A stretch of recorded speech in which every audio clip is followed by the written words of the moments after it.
very good afternoon to all of you. I know we're kind of in between and we're blocking your lunch time, but we have a very distinguished and esteemed set of panelists out here, veterans representing a very diverse set of industries.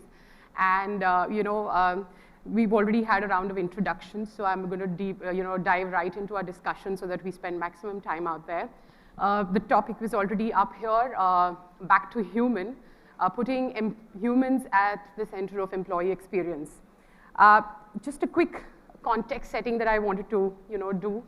I think the journey of HR from being an industrial relations kind of partner to being an HRM provider, to kind of business partnering, to being in the boardroom, that journey has been pretty long and very, very exciting. But I think today, when we look at the kind of VUCA amplified world we're operating in, when we look at a workforce that is empowered, that is absolutely candid, honest, a workforce that spans multiple generations, it's probably time to look inwards and focus a little bit on the internal customer and how do we look at the experience of this customer and how do we bring the focus there. I think with that, I'll start with my first round of questions. And the first one being, how do all of you all see employee engagement being different, if at all, from employee experience? And where do you see organizations today putting focus? Because we've heard the term engagement a lot more. So is there really a difference between these two, and how are organizations working towards either of them? Okay. So I think we'll start with you, Meenakshi. Okay. Can you hear me? Yeah? Okay, cool. So yeah, I mean, everywhere I think we are talking about employee engagement or employee experience, but I think what I believe is it all starts with emotions, right? The first E of employee. And if you are able to touch that emotion at whichever stage and age of his career he is, then the engagement will happen. Before the engagement, I think the experience is so important. It's right from the first call as, hi, hello, I'm calling from so-and-so company, the way that experience you start giving to that candidate, and then the onboarding and everything happens later. Engagement with a candidate, engagement with your manager, engagement with the overall culture, engagement with the brand. And I think nothing will go separate, right? They are all in together. And what we focus in Ingram Micro, and if I have to just talk about, engagement is a very, from an HR perspective, I have seen in my 25 years of career, we always talk about having get-togethers, having fun programs, having learning interventions, having, skip level is an engagement. I think engagement happens with the individual, right? And if you know that individual, if you know the emotions of that, like for example, I'll give you a very recent example. We were doing this gupshup, with all of our associates without any kind of agenda. And we have a very diverse set of associates with us. So a 4 o'clock music hour on Friday makes our youngsters or the young population very engaged with the organization. They feel it's a cool culture. And they talked about it. The middle age, the women, men, they have kids at home, school-going kids. They are interested in, okay, let me finish my work, go back home. And that's kind of an opportunity or empowerment we give. The another E, they are happy, right? They are engaged with the organization. They don't want this music hour. And the people who are at the career stage where they are done with all, the kids are in college or they manage their own life, they want to do something more than the regular 9 to 5 or regular call of duty. And if we are giving, able to give them that experience, again E, we are emotionally connecting with all the dots, right? And that's where I think the emotional engagement or experience, they go hand in hand. And if HR is able to really break that and create that E of environment, you are sorted. That's wonderful. That's wonderfully and very crisply put, Meenakshi. I think would like to hear from you, Dipankar, on this one. I would probably take this a bit differently. When we were in grad school, came out, engagement was an action. you would have an engagement manager, there would be an engagement calendar, and there would be 5 engagement initiatives which typically a designated HR manager would have done.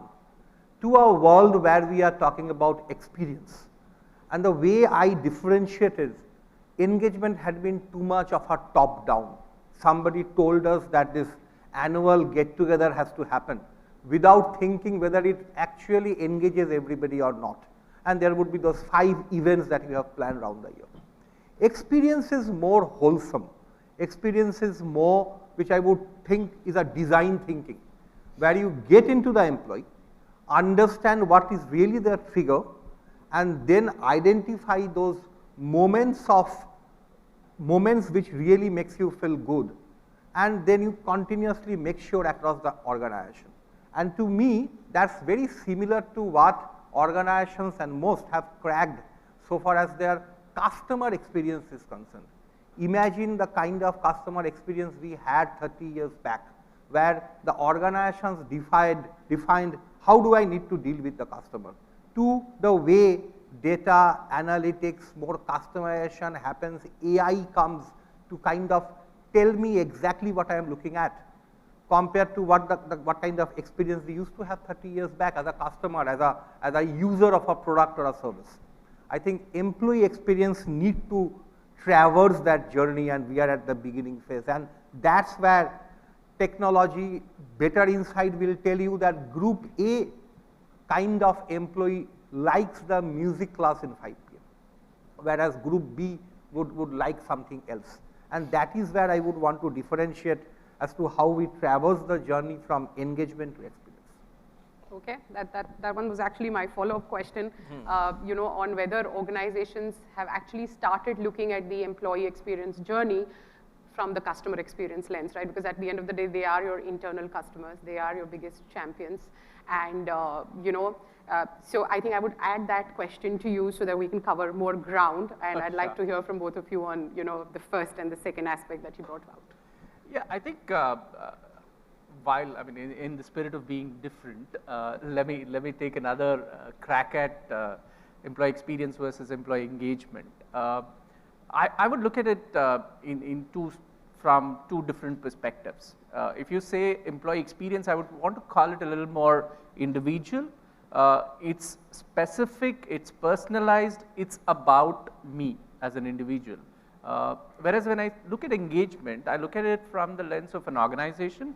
What all of us together needs to do for the organization, not necessarily homogeneous teams, because there is no homogeneity. I mean, even if you pick up a finance team, that doesn't mean that they are a homogeneous bunch of people, but a group of homogeneous people spanning across the organization needs to deliver something. That's what engagement will help you drive. So there are two different requirements of engagement and experience, and for me, both of them need to coexist.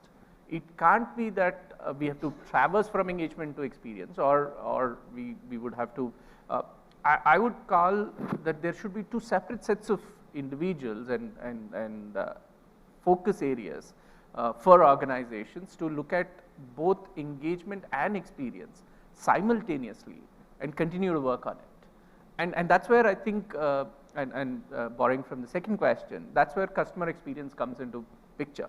I mean, and without being, without taking away all the other reasons for it, but remember, I mean, I remember a time when we had to get a telephone, and it used to be a 1.5 year wait to get telephone to our house, to now you go across and pick it up. So the customer experience about picking up something has changed drastically. And similarly, if you were to look at it and say, as an employee, as a candidate, I apply to an organization, most times it's a black hole, right? Even if you were to get an offer from an organization which took like enormous amount of time to come back and deliver the offer to me, I would rather join a place which was a lot more quicker.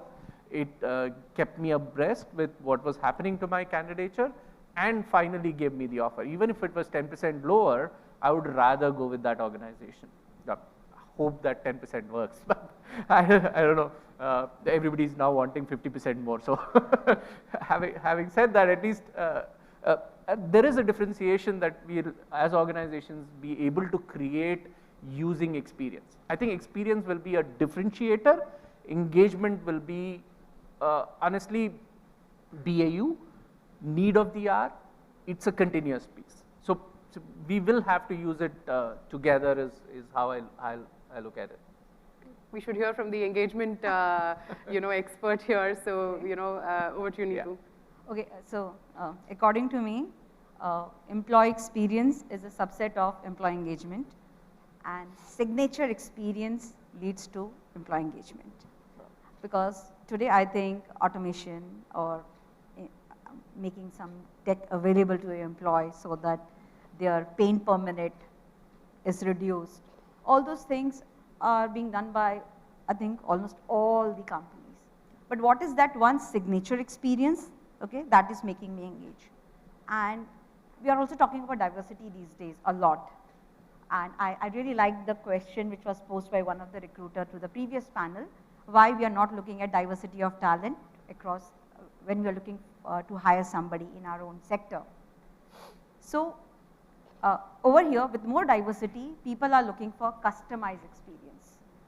So earlier, the differentiation was pretty binary, man and a woman. But today, you have a lot of different people coming to office and bringing their whole selves, okay? Like, I am 42 years old, I'm married, I don't have kids. But if you come and sell me a program which is for mothers, that might not interest me. I would like to look something like from a career advancement. So over here, what is the signature experience you can create? So more the diversity, more is the pressure on the HR, on the leaders, on the organization to create that signature experience. And that will lead to engagement, because engagement is not like momentary. It is something which stays on for extended period of time, okay? Because engagement leads to better performance, productivity, and we have those ROI and business cases put together. So I think that's how I look at employee experience and engagement. Okay, so thank you. So while all of you spoke about employee experience and engagement in your own put together with a flair of what you yourselves experienced over a period of time, and being in the being HR practitioners, I think a common theme is the fact that employee experience is highly customized. Dipankar, you spoke about how technology could be a very big vehicle or enabler of helping us advance on this journey of customization. You very beautifully brought out the point that the customization is not only across generations, but also the diversity of workforce we have today. But while we're looking at this very high customization element, what in your opinion would be some of those absolute across the board culture tenets on which employee experience would rest? Are there any of those which would not only cut across multiple generations, multiple types of workforce, multiple industries that all of you represent?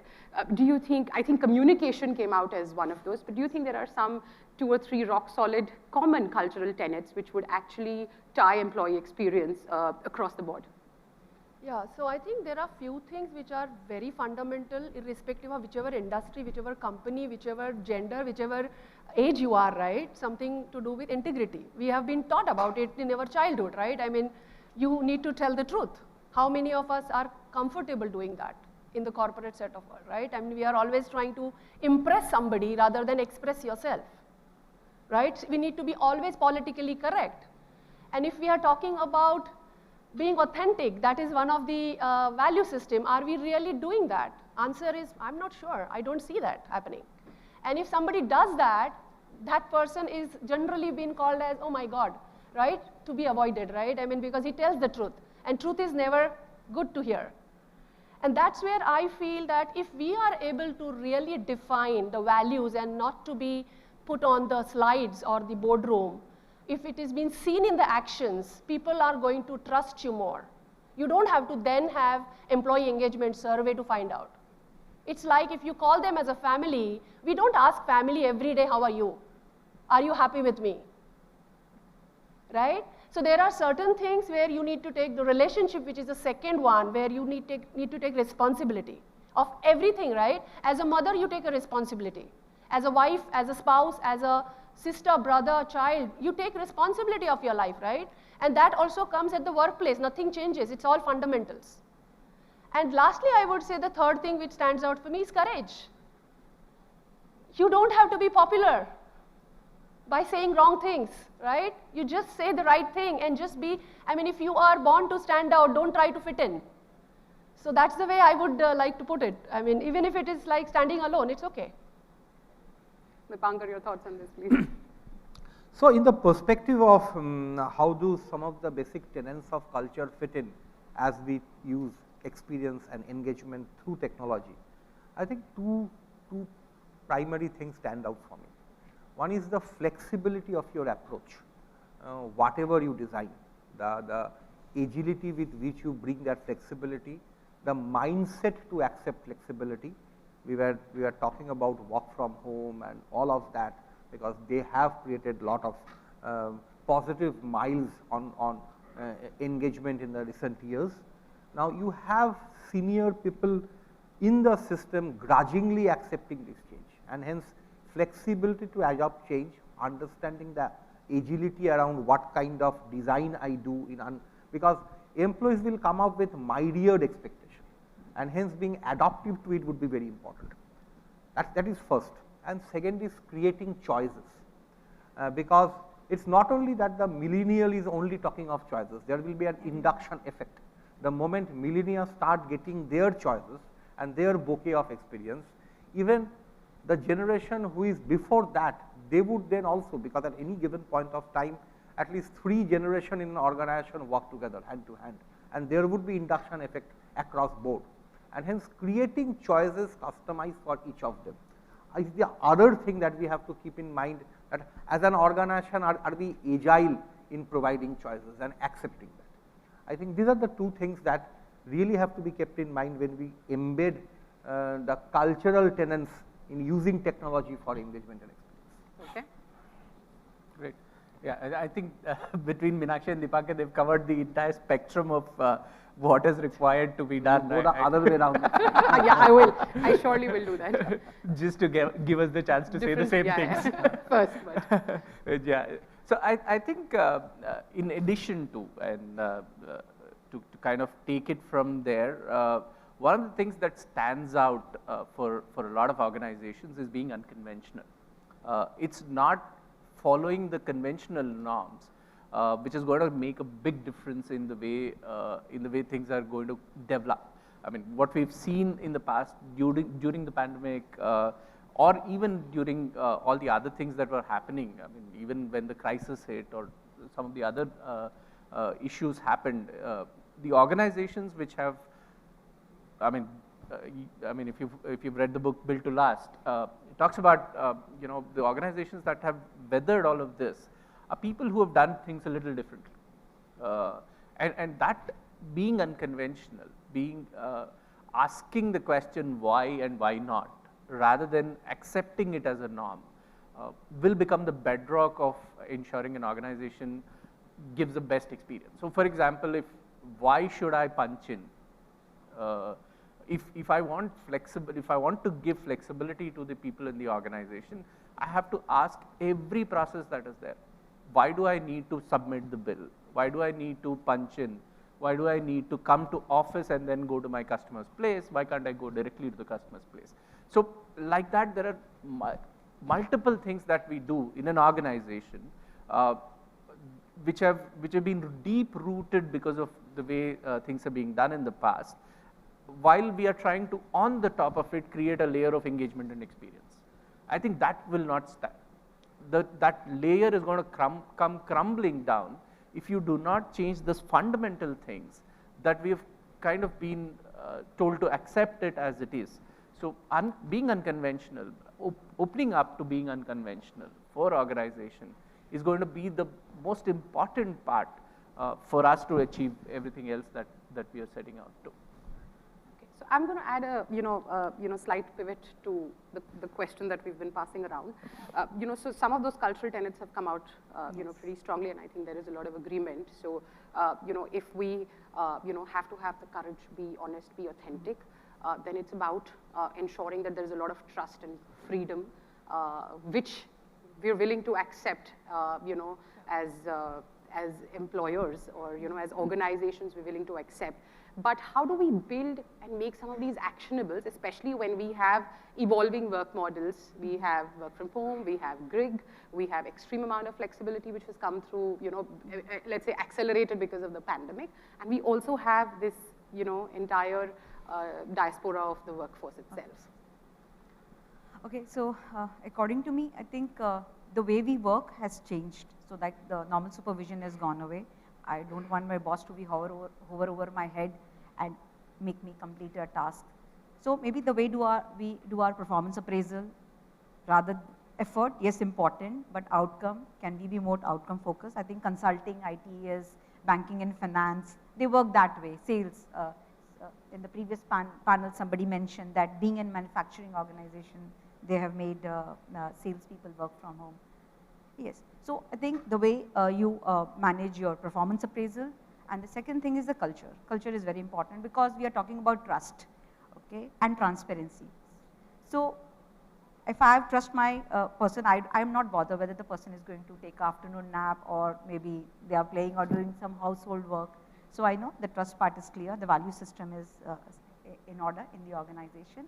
The other thing is the communication. Communication has become very important. I come from an EPC sector, and over there we have sites, we have offices. In offices we have declared work from home, and in last 2 years we are putting active effort, whether by you know, putting a digital workplace or adding more and more application to our way of working, or doing workshop on remote working, because like in a gig economy or in some of the advanced sectors, it is the way of work. But in our sector, we had to take all those initiative to bring about this significant change management. Another thing that comes to my mind is the differentiation between automation and making something digital. So many a time organization, they automate something. There's a form, you will just make a workflow on a SharePoint, okay? You are not actually digitalizing or making, removing this pain from accessing that workflow. So I think working on discoverability and the accessibility of information, simplifying the process, okay, removing the hierarchies. But when I do all these things, I also need to take care of the control. I have to decentralize it a bit. So then I agree with my panel member, the trust, the value, authenticity, all these things comes into play. Okay. So you spoke about changing, you know, the way we work has to change. Yes. But in order to kind of, you know, take the employee experience proposition to the next level, do you think, you know, there is actually a need to change the way we look at the job itself? Absolutely. Does it affect job design? And does it also mean, you know, when we're trying to work on the employee value proposition, do we build on the employee aspiration aspect onto the job design itself? So I think the careers are no longer linear. Once upon a time, there was a theory that men, they have a very, what do you call that kind of a graph? It's a straight graph. Linear graph, okay, yeah. on an X by X and Y matrix, it's a straight graph. And women, they have a Nike tick career because defeminization will happen around 35. But today, I see, okay, on LinkedIn or when I come to seminar like this, that the people are taking a step back and then rejuvenating and reinventing themselves and getting into a new area. Okay, this is happening because a lot of jobs which were there, they don't exist anymore. So we are reinventing, people are going back to colleges in their 40s, in their 50s. We are doing additional courses. We are looking for information to keep ourselves relevant. So I think the careers, this is a very important keystone or the point for employee engagement, that do I offer opportunity or those experience to our people so that they can work on their capabilities, their employabilities, and stay relevant.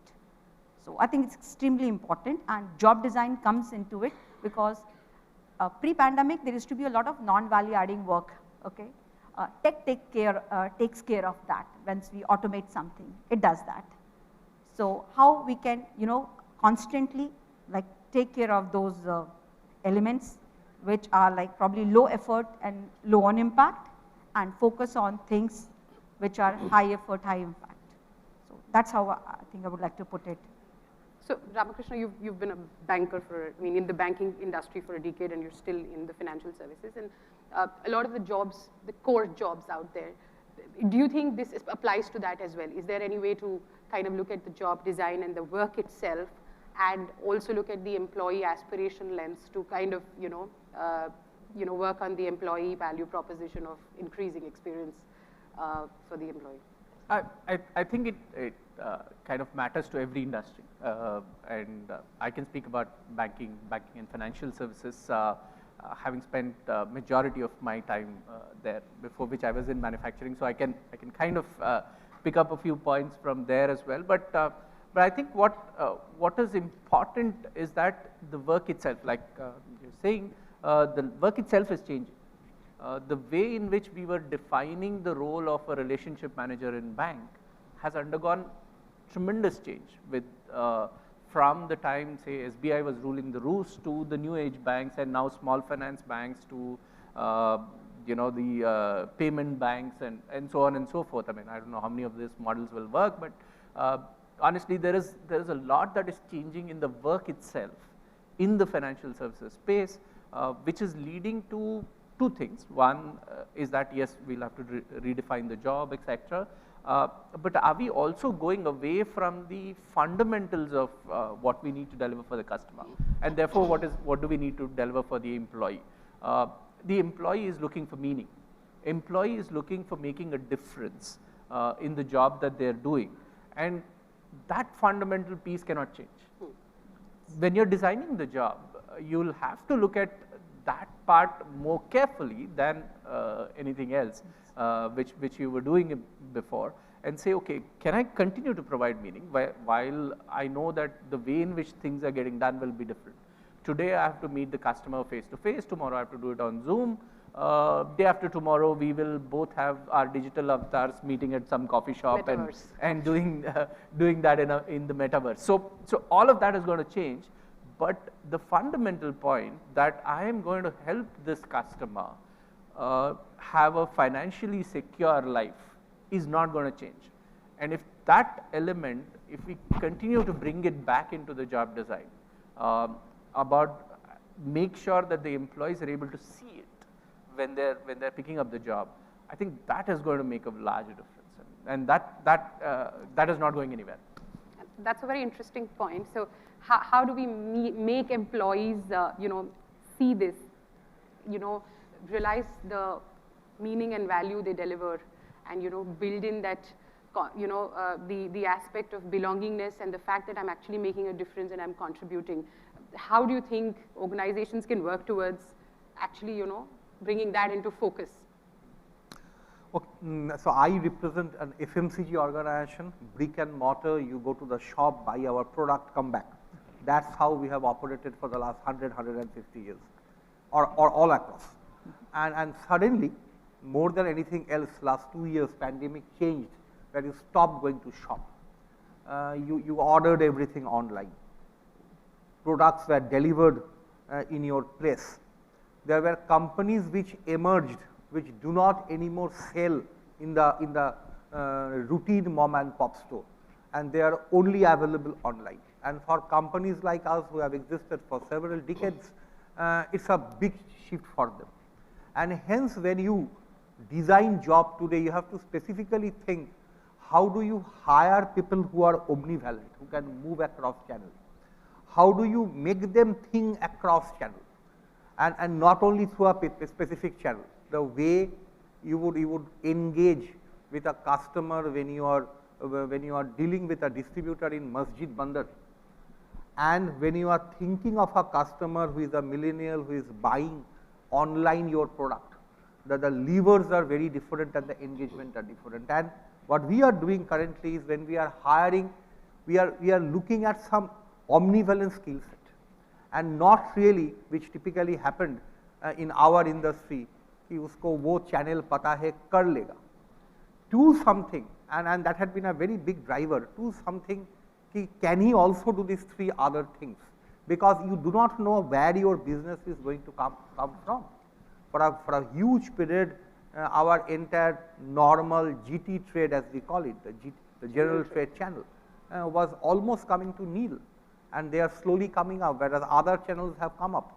There are D2C channels where for the first time companies like us who have always sold through our distributor channel are actually online going, and customers are buying from our website. Now that obviously would require a very differentiated set of skill set, including infusion of technology and understanding.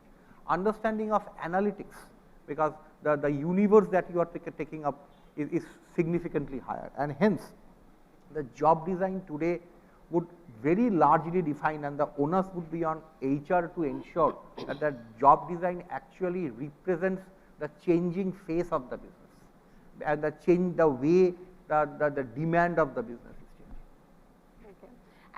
And I think to build on that, for you it's a varied spectrum, right? You have technology on one hand, you have logistics on the other. But this element of skill that, Dipankar brought in today, that we're actually looking at the job and we're trying to find a job fit, not in terms of education or, years of experience or expertise in a particular, domain, but it's more about, would you say skills like adaptability, agility, ability to change. Do you think that something like that would, help us achieve, achieve this objective of making employees feel that they're able to contribute irrespective of, the business setting changing? Yeah, so I can just, take right now. We are already crossed the time, right? Yeah. So if I have to be really, now time is kicking, the change will happen, somebody else has to come and sit on the stage, right? So we have to now move. And I think that's what happens in the real life also. I mean, we really need to be so clear about the time, right? Nobody's going to wait for things to happen. We have to make things happen. And we are looking for people who are agile, flexible, open for change. Change is not going to ask anybody's permission. I have read somewhere there are decades where nothing happens. However, there are weeks where decade happens. And we want that kind of mindset to bring in that change. What is written on your resume will maybe get you an entry, but what will make you stay and be successful is what you bring it on the table. So those are the things which I look at personally. I don't look at the paper at all. And that's where I think the need of an R, and I would sum up because that's important, right? I mean, otherwise, everybody has the degree, everybody has that experience, but somebody will get differentiated is only about the way he is able to see the future and get ready for it. Yeah. So I'll take my cue from there, and we'll go on to a round of closing. To build on what you said, Meenakshi, I think it's about the fact that the employee is invited to the party already. You've invited them to your party, but are you going to invite them to dance, and are you going to give them that experience? And I'll just take one final round of inputs from all of you all. To be able to do that, what do you think organizations would need to invest in? Is it only HR's onus, or it's actually the entire business fraternity in the organization also which has to actually take ownership of this? And is it also about building capabilities and competencies for HR practitioners to be able to kind of, do this journey? Yeah, we'll start the other way around. Okay. So I think everybody will have to do their bit, okay? It's the management, the HR, employees, everybody will have to do their bit. Maybe things like employee resource group to drive any change management or change intervention. It's a very good platform or a very good body to have in your organization. That's one thing.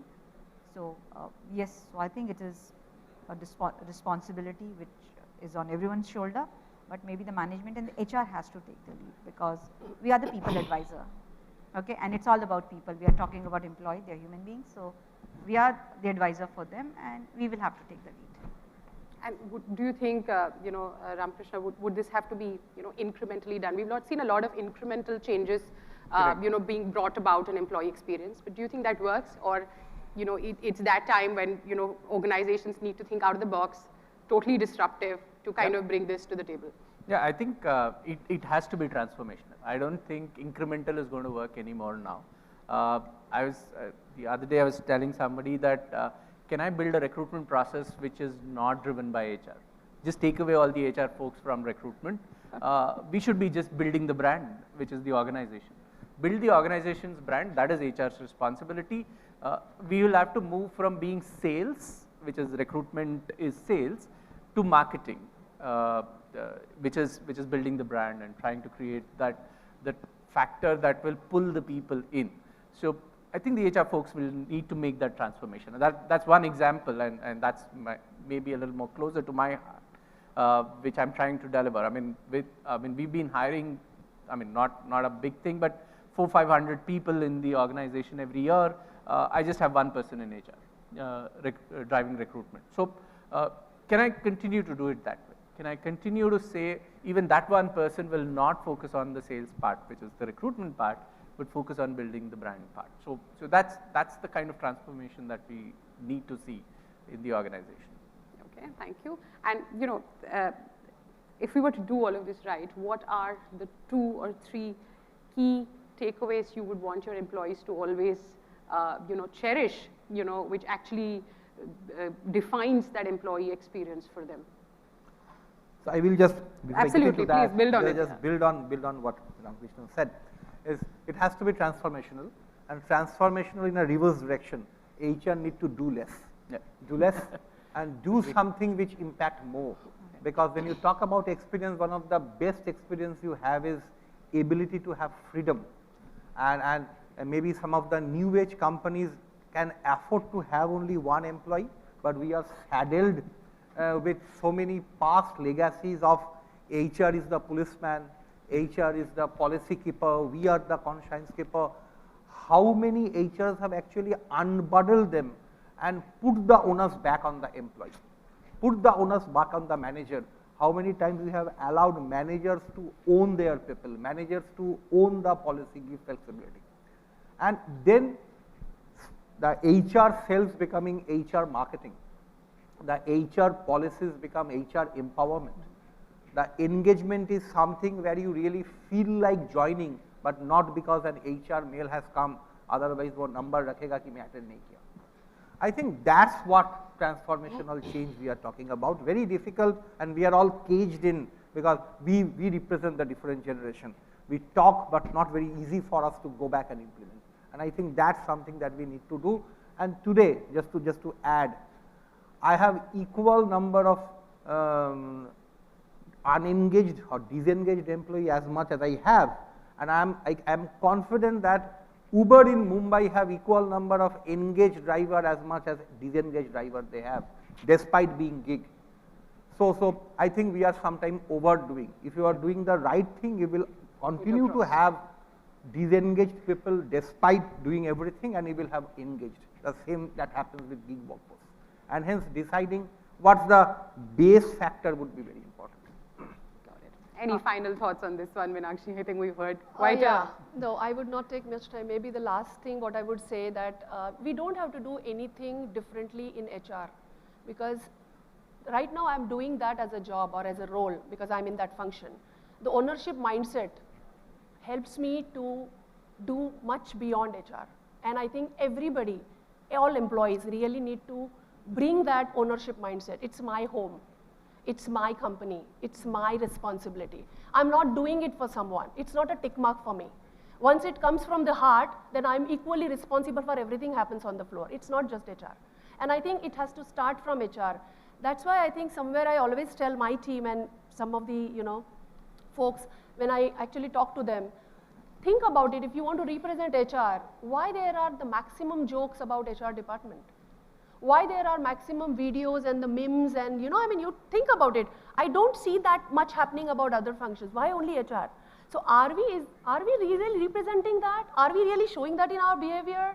Why there is so much of negative, comedy or whatever is about HR? Think about it. And I think the way we exhibit ourselves, the way we take actions, the way we show ourselves will make the difference in future. And that has to be done by us individually, not by anyone else. Okay, thank you so much. I think it's been quite an enriching and absolutely different opinions, but at the same time we have a lot of convergence in what we're trying to achieve. So thank you panelists, thank you so much for this discussion.